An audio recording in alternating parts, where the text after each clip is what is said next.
안녕하십니까. 저는 닥터스 마포공덕점 최재원 원장입니다. 네, 백반증은 도대체 어떤 원리로 생기는 피부 질환이라든지 또 어떻게 치료해야 될지 많이 궁금해 하시거든요.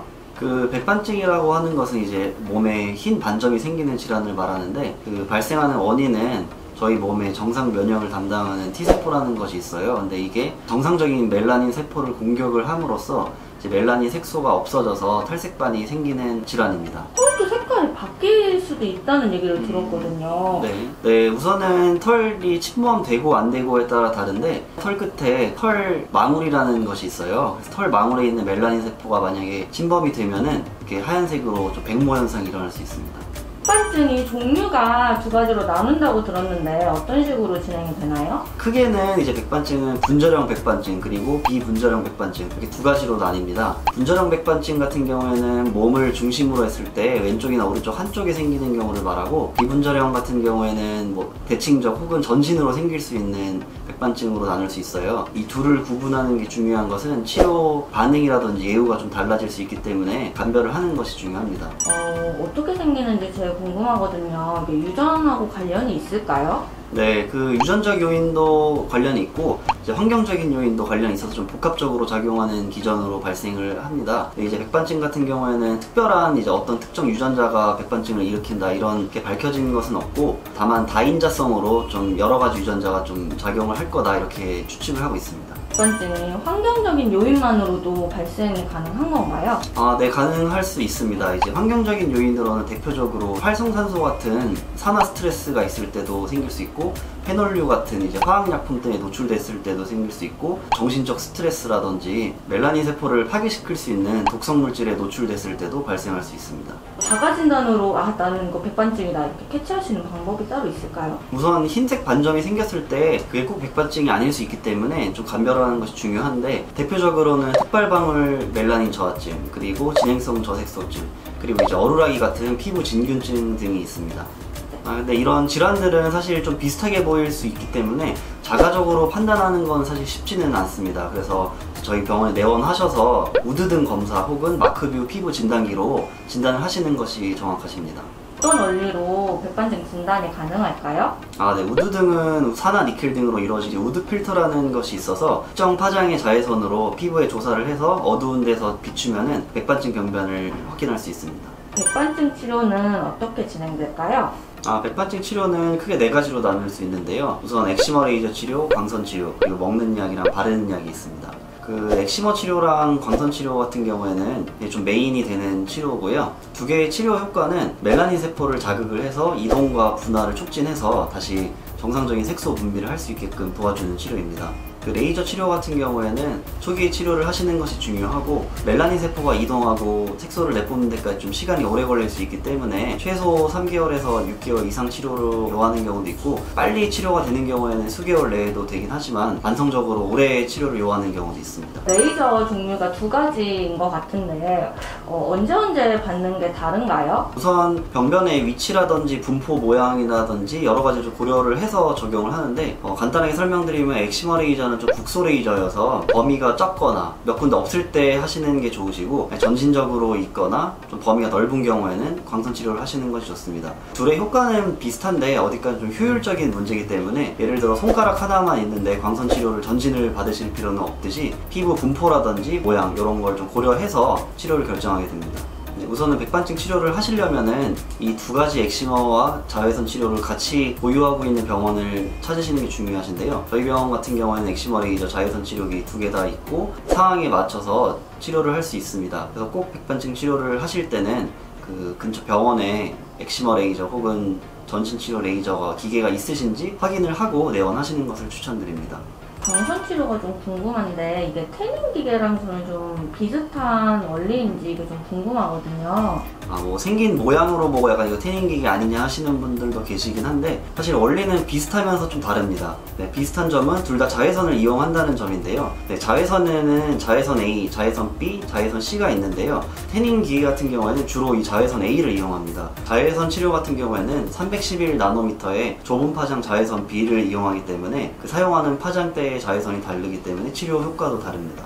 엑시머 레이저 하시고 갑자기 붉은 기운이 자꾸 있다는 게 걱정되시는 분들이 있던데 이거 좀 괜찮은 걸까요? 하루 이틀 안에 저절로 회복되는 무증상 홍반 같은 경우에는 그 엑시머 치료 효과가 정상적으로 작용됐다고 볼 수 있습니다. 이제 그러면 이제 보조적인 방법으로 어떤 게 있을까요? 네, 국소 스테로이드 제제랑 국소 면역 조절제가 있습니다. 둘 다 이제 원리는 어느 정도 비슷합니다. 목적은 면역 조절을 하면서 정상적으로 이제 멜라닌 세포가 작동을 해서 색소를 다시 재배치시키는 작용을 목표로 하는 거고, 그 두 가지 제제는 백반증 병변의 위치라든지 피부 상태 여러 가지 종합적으로 고려를 해서 고르게 됩니다. 걱정이 되는 게 임산부나 소아들은 백반증 치료를 받을 수 있을까요? 네, 우선 임산부랑 소아 환자들께서 걱정이 많으실 텐데요. 임산부 같은 경우에는 이제 먹는 약, 바르는 약 다 이제 태아에 영향을 줄 수 있기 때문에 그런 치료는 지양하는 것이 좋고, 다만 이제 자외선 치료나 엑시머 치료 같은 경우에는 임산부분께서 치료를 하셔도 전혀 해가 없기 때문에 안전하게 치료를 하실 수 있는 옵션입니다. 백반증을 잘 모르는 분들은 사실 이제 피부과 치료라고 하면 미용 치료라고 생각하는 인식도 있더라고요. 흔히 이제 백반증을 미용적인 치료라고 생각하시는 분도 계시긴 한데, 엄밀히 말하면 미용 목적으로만 볼 수는 없고요. 백반증 같은 경우에는 심한 경우에는 환자분께서 사회생활을 하면서 대인관계에 좀 많은 스트레스를 받을 수 있으세요. 특히 얼굴이나 손처럼 노출이 많이 되는 부위 같은 경우에는 굉장히 스트레스를 많이 받을 수 있기 때문에 심한 경우에는 대인기피증 그리고 우울증까지 호소하시는 분들도 계십니다. 백반증 질환 같은 경우에는 분포하는 위치나 범위에 따라서 보험으로 적용받을 수 있는 부분도 있고 또 실비보험도 될 수 있기 때문에 이 얘기는 나라에서도 적극 치료를 권장하는 질환이라고 할 수 있습니다. 치료를 하면서 탄력 레이저 치료나 스킨 부스터 같은 것도 받고 싶을 때가 있는데 그거를 병행을 해도 무방할까요? 네, 백반증 환자분들께서는 우선 좀 피부에 손상을 줄 수 있는 레이저나 시술은 지양하시는 것이 좋은데요. 그 이유는 피부에 손상을 받게 된 경우에는 그 손상된 부위에 백반증이 일어날 수 있는 쾌분화 현상이라는 것이 있기 때문입니다. 네, 탄력 리프팅 레이저도 그 종류가 굉장히 다양한데요. 그 대표적인 것으로는 울세라 또는 슈링크 같은 고강도 초음파, 쉽게 말해서 하이프 레이저 치료가 있는데 이런 레이저 같은 경우에는 표피에 따로 손상을 주지 않고 그 초음파로 표피 아래에 자극을 주기 때문에 백반증을 일으킨다는 보고는 아직까지는 없는 것으로 알고 있습니다. 하지만 색소 레이저라든지 이제 스킨 부스터 같은 경우에는 주사로 이제 피부를 뚫기 때문에 아무래도 외상을 조금 입을 수 있기 때문에 쾌분화 현상이 일어날 수 있는 가능성이 있을 수는 있습니다. 백반증 환자분들께서는 미용 목적 레이저를 받으실 때 굉장히 주의를 하셔야 됩니다. 그래서 시술 전에 꼭 의사 선생님과 상담을 하는 것이 중요하겠습니다. 레이저 치료를 진행하다가 백반증이 좀 퍼지게 되거나 이런 경우에는 어떻게 해야 될까요? 네, 우선 레이저 시술 후에 백반증이 생길 가능성은 있는데요. 그 병변이 정말 백반증인지 아니면 레이저 시술 후에 생긴 저색소증인지 감별하는 것이 중요하기 때문에 만약 그런 것이 발생하셨으면 레이저 치료를 중단하시고 백반증 진단을 받고 치료를 시작하는 것이 중요하겠습니다. 재발률이 어떨까요? 정확히 알려진 재발률은 없고 치료를 중단할 경우에는 재발하는 가능성이 있기 때문에 백반증이 재발하는 경우에는 바로 병원에 오셔서 다시 치료를 하시는 것이 좋습니다.